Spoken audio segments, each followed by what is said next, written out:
አገራዊ ምክክር ሂደት በተለያየ መንገድ እኛን አካል ጉዳተኞችን ያካተተ እኛም ሰርተን አገራችንን እንደምናሳድግ የአገራችንን ለማሳደግ የኛም ማስተዋጽኦ አስፈላጊ እንደሆነ በማሰብ ሰላምን ለማረጋገጥ የሁላችንም ተሳትፎ ያስፈልጋል። አካል ጉዳትን ከሚከስቱ መሰረታዊ ነገሮች መካከል ጦርነት፣ ግጭትና ሌሎች አለመግባባቶች ዋነኛው ነው። ትናንት በሁለት እግሩ የሚሮጥ ወጣት ሁለት ክራንች ይዞ መንቀሳቀስ የለበትም፣ እዚህ ጋር መቆም አለበት። ስለዚህ ማግባቡንን ነገሮች ተነጋግረን መፍታት መቻል ትልቁ ስራችን ነው የሚመስለኝ። ለዚህ ደግሞ አካታችነት ወሳኝ ነው ብዬ ነው የማስበው።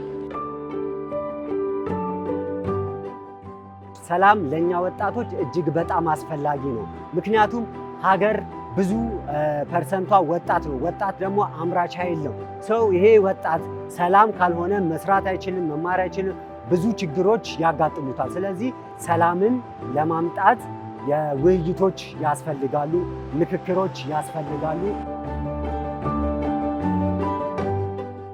ብዙ የማህበራዊ ሚዲያ ተደራሽ የሚሆነው ወጣቱ ጋር ነው። ሰው ለሰላም መጠቀሙ መልሶ ለራሱ ነው፣ ለወንድሙ ነው፣ ለሀገር ነው። ስለዚህ ሶሻል ሚዲያ ላይ የምንለቃቸው ጉዳዮች ሰላምን የሚሰብኩ ሰላምን የሚያስተላልፉ መሆን አለባቸው።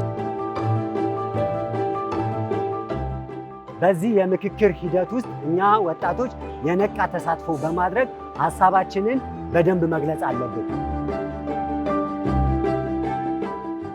እኛ ሴቶች ያላካተተ ሀገራዊ ምክክርም ይሁን ሌሎች የፒስ ቢልዲንግ ፕሮሰሶች ውጤታማ ሊሆኑ አይችሉም።